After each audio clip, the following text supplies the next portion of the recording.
Not too long after graduating college, I got into the IT industry.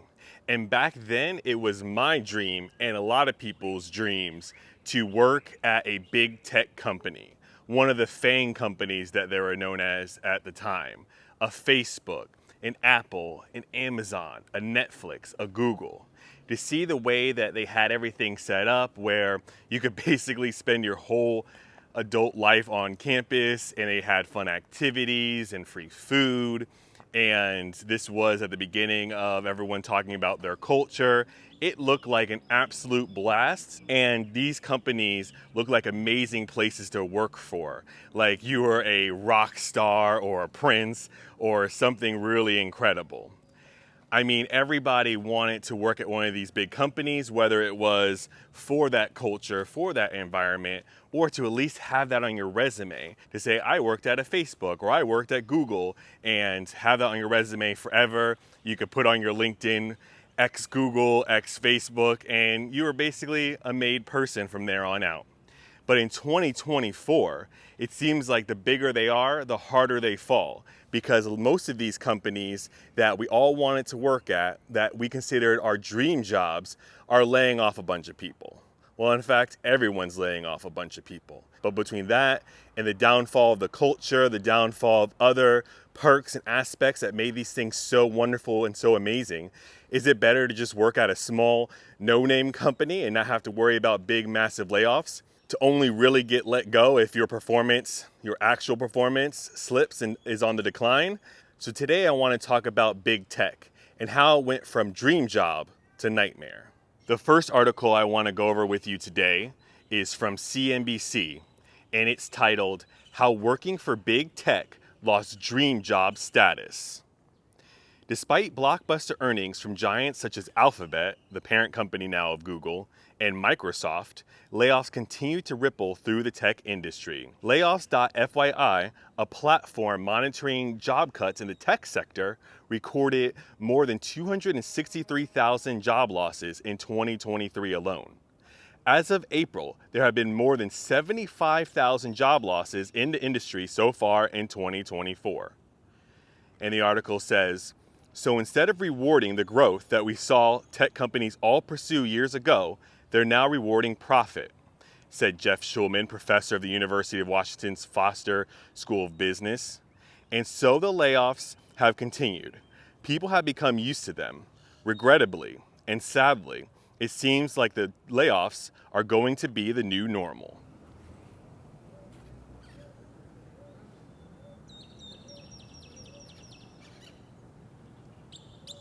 And some people in the comments section of YouTube videos I've watched or in articles I've read are absolute haters because they said, oh, well, you guys are getting overpaid for working in tech, or you had it too good and now you're coming back down to reality.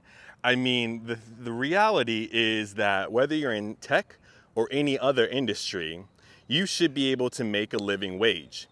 And if inflation wasn't out of control, if it wasn't so expensive to rent an apartment, if property taxes weren't out of control, if groceries weren't so expensive, then maybe you could say, oh, well, yeah, you're making too much money. You have way more than you need, and you need to come back down to earth with the rest of us. But we've talked about this before. The true middle class income for a family in 2024 is about $106,000 a year. So why in the tech industry would you go down to making maybe 70, 80,000 if you're lucky? Because I know when I'm applying for jobs, I'm having to give myself a little bit of a pay cut, a little bit of a haircut, if you will, to even get interviews, to even get calls. So I'm not saying that everyone in the tech industry needs to consistently make $250,000.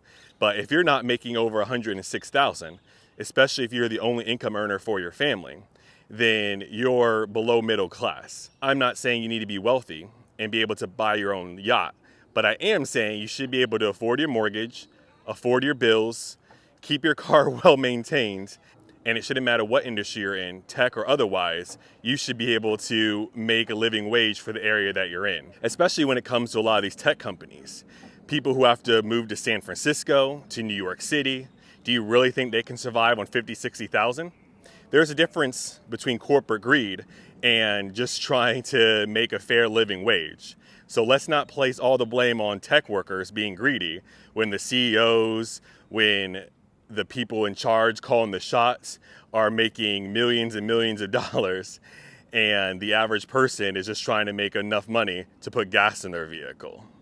According to Handshake, a career site for college students and recent grads, and I'm going to talk about this article a little more in depth later on here, the tech layoffs have prompted new workers to seek other opportunities. The share of job applications from tech majors submitted to internet and software companies dropped by more than 30% between November 2021 and September 2023. Part of the reason why this is happening is because stability is such a major factor in students' decisions around what types of jobs they apply to and what types of jobs they accept, said Christine Cruzverga, Chief Education Strategy Officer at Handshake. They're looking at the headlines in the news and they're paying attention to all the layoffs that are happening in big tech, and that makes them feel unstable. Mass layoffs have eroded the shine of the tech industry, which is why workers are questioning whether getting a job in the tech industry should still be regarded as a dream job. For the people who are chasing a tech dream job, I think keep your options open and be realistic, said Eric Tolati, senior partner engineer at Snowflake, who got laid off from Microsoft in 2023. Don't just focus on one company and feel like you have to get into that one company because it's the dream.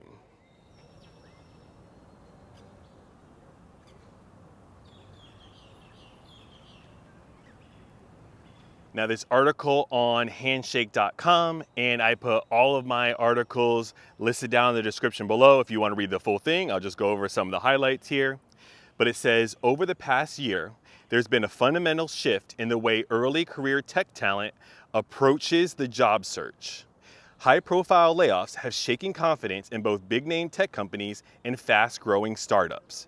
At the same time, general economic uncertainty has pushed students and new grads to prioritize factors like job stability and benefits as they launch their careers.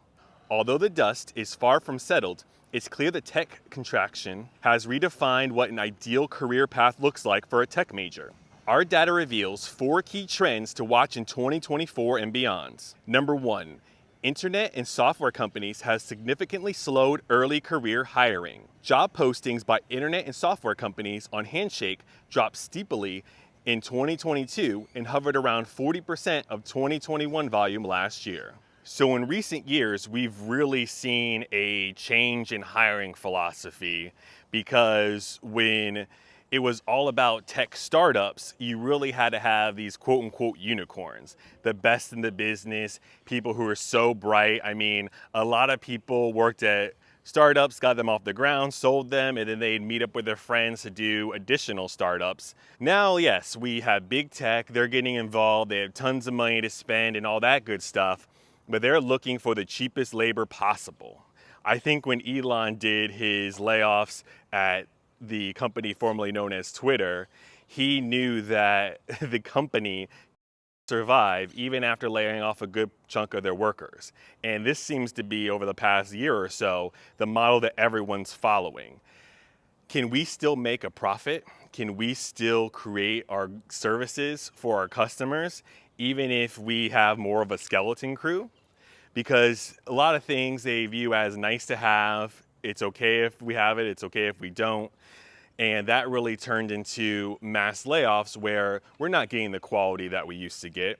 Customers are not getting the same experience overall, but these organizations seem to be perfectly fine with it.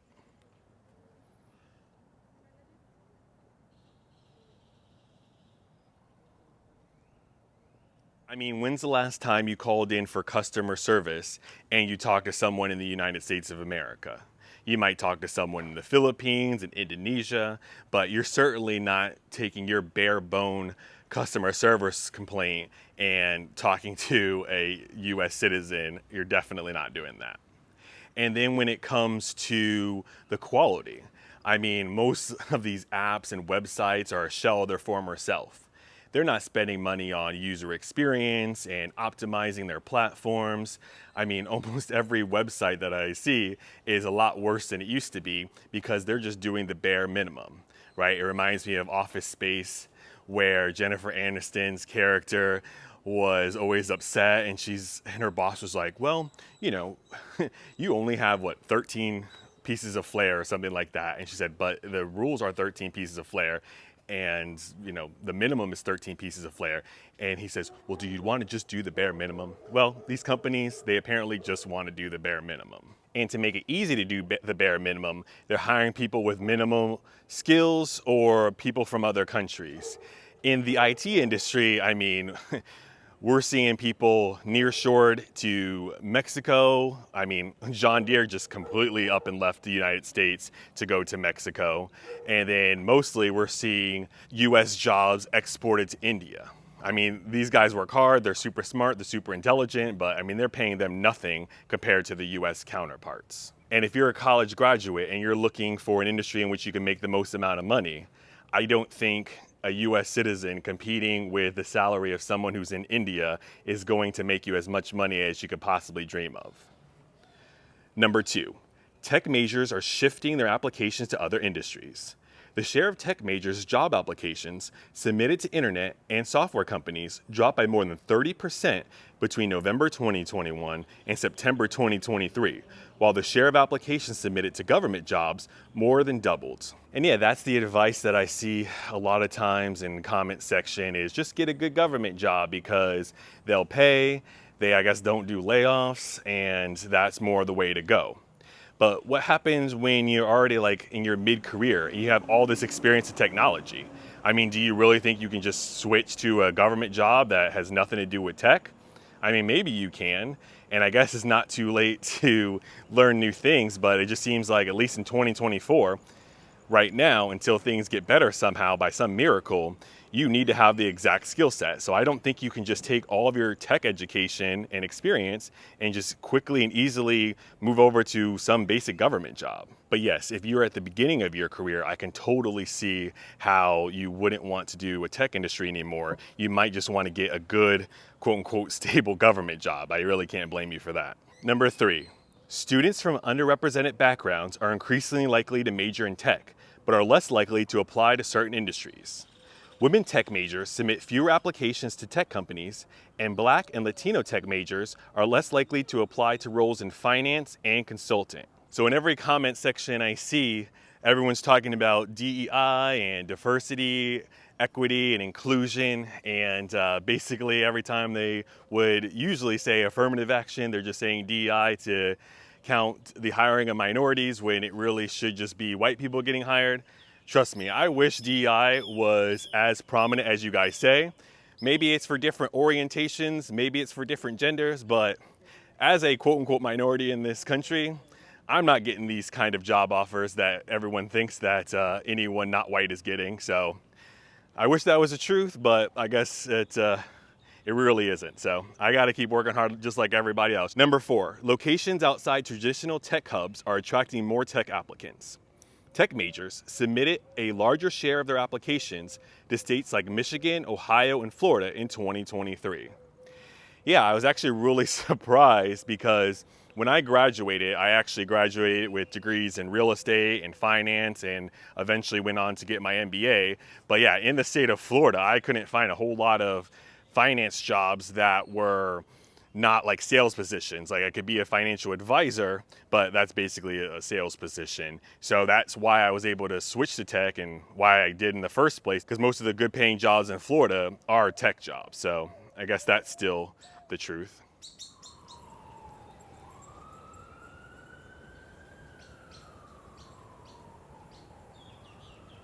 In more information on the whole outsourcing, I found an article and it was actually posted on LinkedIn, so it's more like a blog. It's not like an official news article, but I thought it was quite interesting.